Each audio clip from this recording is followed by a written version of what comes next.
Star Wars is in kind of a weird place right now with a lot of its IPs and properties. On one hand, they managed to boggle and trash so many different storylines and characters when Disney took over that one look at that delicious Legends universe considers their options and threw it out the goddamn window for Rey Palpatine. On the other, we're breathing copium for the few games and shows that are actually good, consistently reliving that childhood daydream of watching an episode of the Clone Wars on Cartoon Network after school, when in reality, it's 5 a.m., get the fuck up, you're going to work, you got bills to pay. And to the credit of Star Wars, they made a bunch of games.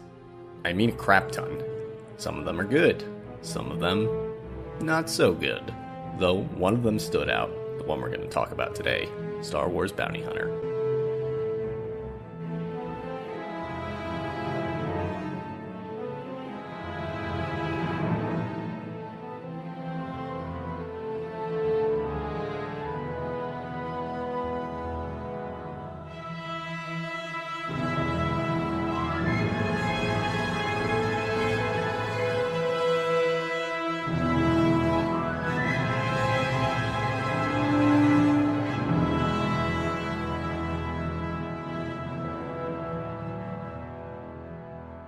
Developed and published by LucasArts in 2002.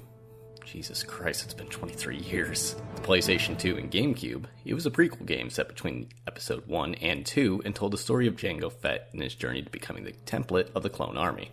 The premise being a bounty hunt set by Count Dooku to hunt down his former apprentice. Jango will travel the galaxy in some quiet locales to even the iconic Coruscant and Tatooine. Thankfully, for the sake of my sanity and of this review, they re-released the game on modern consoles and PC in late 2024, with updated visuals and graphics while still keeping the original look of the game, along with the voice cast. Looking at the game over 2 decades later, it still looks and feels pretty much like an early 2000s game with all the jank and mess that accompanies it. Levels are separate and assets are built up using the proprietary engine, which has been used from Resident Evil 4 Classic to Hades. Quite the versatile piece of software. Fog is used to cover extensive distances, particle effects are fairly limited, and if you played any PS2 or GameCube game back in the early 2000s, you know exactly how they look and feel. Even through our childhood adult minds, imagined a much more grandiose and detailed built world. The developers worked to bring life to various worlds in the universe, from the skyscrapers of Coruscant to the scum and villainy of Tatooine. The character models, while most certainly fit that era of gaming, still have quite a bit of repeat models, especially in fucking Tatooine. Even still, with the limited resources available, they managed to craft some engaging worlds that, while not in the modern limelight, still have character that even some modern games don't manage to capture as well. In between exploring worlds, there are both in-game cinematics that convey some dialogue and story, but also fully animated cutscenes, especially for traveling between worlds. Coordinated with industrial light and magic and Skywalker sound, they managed to make the best with what they had at the time. For music, well, it's Star Wars. If you consumed any amount of LucasArts media in the last 2 decades, you know exactly what I'm referring to. The science fantasy wonder that, while it doesn't have much in reference to the Force, still builds within the grounded setting of the game, though they still managed to create some original music by composer Jeremy Soule. Hey, you're finally awake. You were trying to cross the border, right?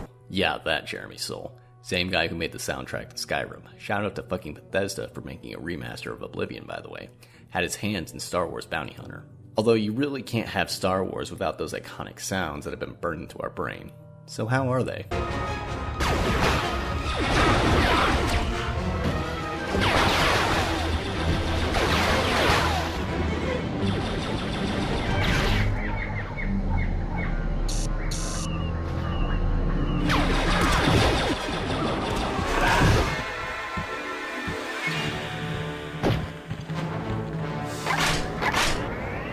Yeah, they pretty much nailed it here. This feels like Star Wars. Blaster sounds, the iconic lightsaber that shows up, ships, the Tusken Raiders, even the Wilhelm scream. Of course, I can't forget the one that brings it all together, Tamara Morrison. How about you? Interested in a jetpack? Barely a scratch on it. It'll look great with that battle armor. The same color even. I'll take that off your hands. How much you offering? Your life. He voices Jango Fett throughout the game, reprising his role as the iconic bounty hunter and eventually the voice and face of the clone troopers. He kinda lucked out with the role of Jango Fett back in 2002 that even 23 years later, his likeness is used in video games, TV shows, movies, and the iconic clone trooper. We've talked about a lot, But how's the gameplay? It's a third-person adventure game that has a surprising amount of platforming included into it. So let's break down the mechanics, shall we? The game is broken up by story chapters with individual levels included. Your goal is to make it to the end of the level, which the chapter is typically concluded by a boss fight, but you also get the occasional mid-chapter boss as well. Each mission in the chapter gives you 5 lives to complete it, each death resetting to the most recent checkpoint. Lose all the lives and you're forced to restart the mission, which seems rather generous. Until mission 13. You get some tools for navigating the level, a blowtorch that can cut open grates, and Django's iconic jetpack. As mentioned before, you'll be doing a lot of platforming, especially over bottomless death pits that are meant to suck away your continues. Your jetpack has limited fuel, but can recharge when not in use. However, it can also be used in combat as well when dealing with multiple enemies, allowing for a quick escape. While exploring around, you also get a scanner device, which can help with scouting, but is primarily used for searching for bounties that will get you credits. These NPCs aren't marked, so you'll be searching the crowds or even during combat to find them. Thankfully, the remaster changed it so the world slows down while flicking through the scanner. Some targets will be worth more alive, some worth more dead, but the important thing to do is to mark them as you find them. However, these bounties are only meant for unlocking extras in the main menu, so they're an entirely optional gameplay mechanic. What isn't is combat, and oh good lord, you'll be doing a lot of that.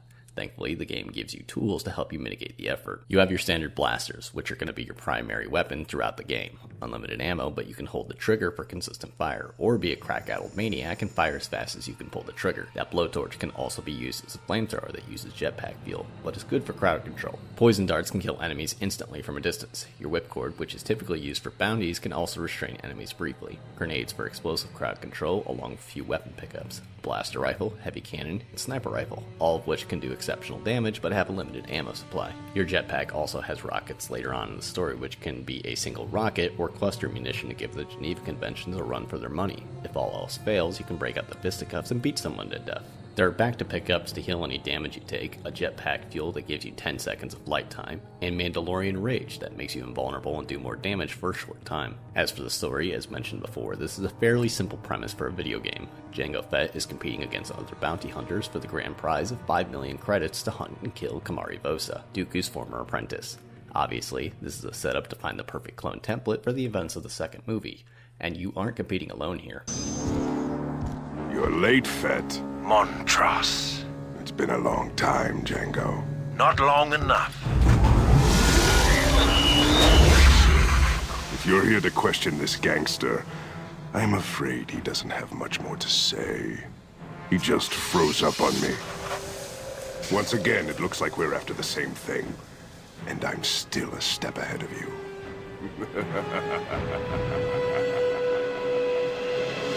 Montross, voiced by Clancy Brown, or Mr. Krabs for you younglings in the audience, is Django's former comrade who also received a similar offer from Dooku. Occasionally, you'll run into him as a boss fight throughout the story and even have a final encounter with him near the end. Also, spoilers. For a 23-year-old game, Django starts by hunting a Trandoshan on Outland Station, which is his sort of base of operations, as once the job is finished, he finds out about Dooku, the job, and the Bando Gora, a sort of cult that's been spiking Star Wars heroin throughout the galaxy. So, traveling to Coruscant, he finds a dealer which leads him to a factory in Montross. Montross kills Django's one lead, but discovers another in the skyscrapers of Coruscant, which points him to a drug lord on Malastare. However, in order for him to even approach him, he needs to bring a gift, and that gift happens to be sitting in an asteroid prison. So as Django sneaks in to retrieve his prize, another bounty hunter, Zam, takes his prize. With their ships destroyed, the two form an alliance to steal one from the prison, Slave One. When they head to Malastare to return their prize, the crime lord quickly dips out and just fucking dies, before Django can even question him. Though, through further investigation, finds out his next lead is on Tatooine, where the game throws you into the first mission with no jetpack, infinitely spawning enemies, and tight corners to make Mogadishu jealous. A living nightmare where the only way out is to push through. Eventually coming across one of the huts, he captures Zam, tries to beat Django to his fucking crate dragon. Doesn't go so well as Django finds the Bando Gora moon base, beats the shit out of cultist, Mr. Krabs, and eventually gets caught by Vosa before he's saved by Zam again. In a final duel between Vosa and Django, Django comes out on top, which the ending cutscene has Dooku himself personally congratulate Django with his prize and a greater offer of becoming the clone template, which he accepts with him getting the first clone for himself. And that's it. It's a neat little side story within the universe that fills the gap between two major movies and gives context to an already badass character. Once you beat the game, you unlock a Boba skin if your Kina is suffering as his father's son, along with a comic book that progressively unlocks as the story progresses. Trading cards, god I feel fucking dated, and bloopers as well.